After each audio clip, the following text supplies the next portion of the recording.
DHS ആയിരുന്ന doctor KJ റീനയുടെ സ്ഥലം മാറ്റം തടഞ്ഞ അഡ്മിനിസ്ട്രേറ്റീവ് ട്രൈബ്യൂണലിൻ്റെ നിലപാടിനെതിരെ സർക്കാർ സമർപ്പിച്ചിട്ടുള്ള അപ്പീൽ ഇന്ന് ഹൈക്കോടതിയുടെ പരിഗണനയ്ക്ക് വരികയാണ്. ഹൈക്കോടതി ഇത് സംബന്ധിച്ച് ഇന്ന് വിധി പറയുകയും ചെയ്യും. KJ റീനയുടെ ഡെപ്യൂട്ടേഷൻ കാലാവധി 2026 ഫെബ്രുവരിയിൽ തന്നെ അവസാനിച്ചതാണ് എന്നും കാലാവധി നീട്ടി നൽകിയിട്ടില്ല എന്നുമാണ് സർക്കാർ നേരത്തെ വാദിച്ചത്. റീനയുടെ സ്ഥലം മാറ്റ ഉത്തരവ് സ്റ്റേ ചെയ്ത ട്രൈബ്യൂണൽ ഉത്തരവിന് എതിരായ അപ്പീലിൽ കോടതി നിലപാട് സർക്കാരിന് ഏറെ നിർണായകമാകുന്ന സാഹചര്യം ആണ് ഉള്ളത്. നമുക്ക് ആ വാർത്തയുടെ പശ്ചാത്തലത്തിലേക്ക് ഒന്ന് പോകാം. അതായത് ഇത് നമ്മൾ നേരത്തെ പ്രേക്ഷകരുമായി വിശദീകരിച്ച ഒന്ന് തന്നെയാണ്. പ്രത്യേകിച്ച് 12/6 അതായത് ഈ ജൂൺ മാസത്തിൽ 12-ാം തീയതിയായിരുന്നു ആരോഗ്യവകുപ്പ് ഡയറക്ടർ സ്ഥാനത്ത് നിന്ന് ഡോക്ടർ KJ റീനയെ സ്ഥലം മാറ്റിയത് എന്നുള്ളതാണ്. ആ സർക്കാർ ഉത്തരവിൻ്റെ വിശദാംശങ്ങൾ നമ്മൾ പരിശോധിക്കുമ്പോൾ ഹെൽത്ത് സർവീസ് ഡയറക്ടർ സ്ഥാനത്ത് നിന്ന് റീന 3 വർഷം പൂർത്തിയാക്കി. അതോടൊപ്പം തന്നെ DHS തസ്തികയിലേക്ക് സ്ഥിരം ഡോക്ടറെ നിയമിക്കുന്നത്. നമുക്ക് അടുത്ത കാർഡിലേക്കാണ് പോകേണ്ടത്. ഇതാ ഈ ഡേറ്റയാണ് ഇപ്പോൾ ഞാൻ പറഞ്ഞുകൊണ്ടിരിക്കുന്നത്. അതോടൊപ്പം തന്നെ ഈ പകർച്ചവ്യാധികളുടെ സമയത്ത് റീന 15 ദിവസത്തെ അവധി ആവശ്യപ്പെട്ടു. ഇത്തരം പശ്ചാത്തലത്തിലാണ് റീനയെ സ്ഥലം മാറ്റുന്നത് എന്നതുകൂടിയാണ് വ്യക്തമാകുന്നത്. അതിൽ ആ 3-ാമത്തെ പോയിന്റാണ് വിവാദമായിട്ടുള്ളത്. പകർച്ചവ്യാധികളുടെ സമയത്ത് റീന 15 ദിവസത്തെ അവധി ആവശ്യപ്പെട്ടു എന്നുള്ളതാണ്. റീനയെ ഇപ്പോൾ മാറ്റിയിട്ടുള്ളത് എവിടേക്കാണ്, അതോടൊപ്പം തന്നെ ആർക്കാണ് ചുമതല എന്ന് പരിശോധിക്കുമ്പോൾ ഫാമിലി വെൽഫെയറിൻ്റെ അഡീഷണൽ ഡയറക്ടറായ ഡോക്ടർ V മീനാക്ഷിക്കാണ് ഇപ്പോൾ അധിക ചുമതല.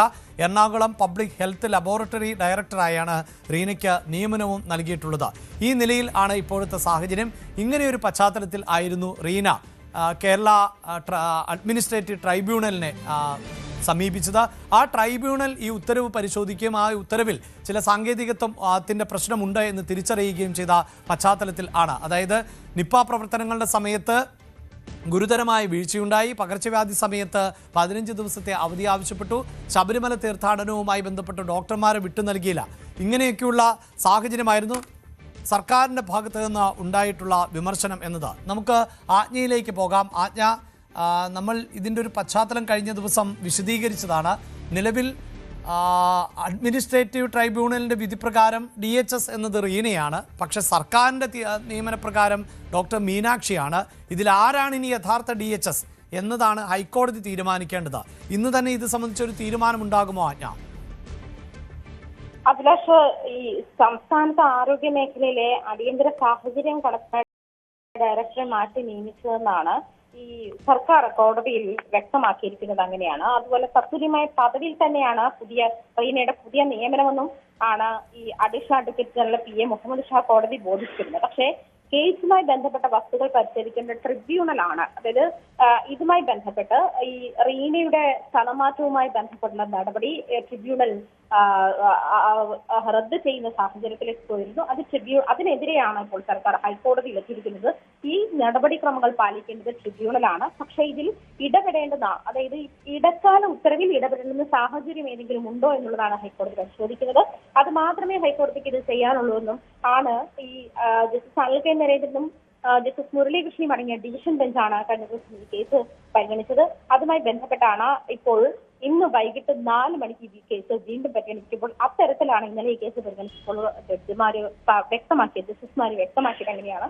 കോടതിയുടെ ആ നിർദ്ദേശപ്രകാരം ഇന്ന് വൈകുന്നേരം 4 മണിക്ക് കേസ് വീണ്ടും പരിഗണിക്കുമ്പോഴും സർക്കാരിന് അതിൽ കൂടുതലൊന്നും പ്രതീക്ഷിക്കാനില്ല എന്നുള്ള നിലപാട് തന്നെയാണ് കോടതിയുടെ ഭാഗത്തുനിന്നും ഉണ്ടായിട്ടുള്ളത് എന്ന് വേണം മനസ്സിലാക്കാൻ. അതേസമയം ഈ റീന പകർച്ചവ്യാധി സമയത്ത്, അതായത് ക്രൈസിസ് ആയിരുന്ന സമയത്ത് 15 ദിവസത്തെ ലീവ് ചോദിച്ചിരുന്നു, ലീവിന് അപേക്ഷിച്ചിരുന്നു എന്ന് പറയുമ്പോഴും റീന അത് 2.5 ദിവസത്തെ ലീവാണ് എന്നുള്ള കാര്യം വ്യക്തമാക്കിയിരിക്കുന്ന സാഹചര്യം കൂടിയുണ്ട്. അതായത് റീനയെ അതിൽ നിന്നും മാറ്റാൻ വേണ്ടിയുള്ള നീക്കങ്ങളാണ് നടന്നിട്ടുള്ളത് എന്നുള്ള തരത്തിലുള്ള കാര്യങ്ങൾ വ്യക്തമാക്കുന്ന തരത്തിലാണ് ഈ ഒരു നടപടി ഉണ്ടായിട്ടുള്ളത്, അല്ലെങ്കിൽ റീനയുടെ സ്ഥലം മാറ്റവുമായി ബന്ധപ്പെട്ടുള്ള നടപടി ഉണ്ടായിട്ടുള്ളതെന്നാണ് കണ്ടെത്തൽ.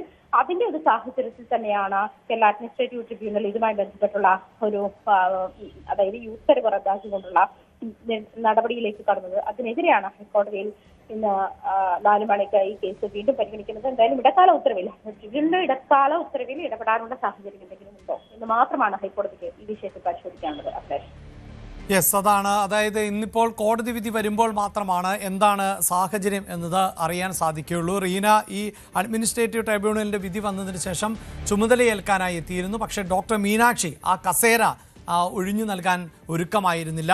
കോടതി വരരുത് എന്ന് പറയുന്നത് വരെ താൻ അവിടെ വരും എന്നതായിരുന്നു ഡോക്ടർ റീനയുടെ പ്രതികരണം. അതുകൊണ്ട് തന്നെയാണ് കോടതി വിധി ഇന്ന് വരാൻ പോകുന്നതേ ഉള്ളൂ. കോടതി വിധി എന്ത് എന്ന് നമുക്ക് മുൻകൂട്ടി കണക്കാക്കാൻ സാധിക്കില്ല. അഡ്മിനിസ്ട്രേറ്റീവ് ട്രൈബ്യൂണൽ ഇപ്പോൾ ഈ റീനയുടെ നിയമനം റദ്ദാക്കിക്കൊണ്ടുള്ള അല്ലെങ്കിൽ സ്ഥലമാറ്റം റദ്ദാക്കിക്കൊണ്ടുള്ള ഉത്തരവ് സ്റ്റേ ചെയ്തിരുന്നു. അത് നിലനിൽക്കുമോ ഇല്ലയോ എന്നത് സംബന്ധിച്ച് സാങ്കേതികത്വം ആണ് കോടതി പരിശോധിക്കുക. അതുകൊണ്ട് ഇന്നത്തെ വിധി റീനയ്ക്കും അതുപോലെ സംസ്ഥാന സർക്കാരിനും ഒരുപോലെ നിർണായകമാണ്. ഇനി നമ്മൾ പോകുന്നത് പ്രതിസന്ധിയിൽ നിന്ന് കരകയറാൻ ആകാതെ കൂടുതൽ വാർത്തകൾക്ക് news 18 Keralam YouTube channel subscribe ചെയ്യുക.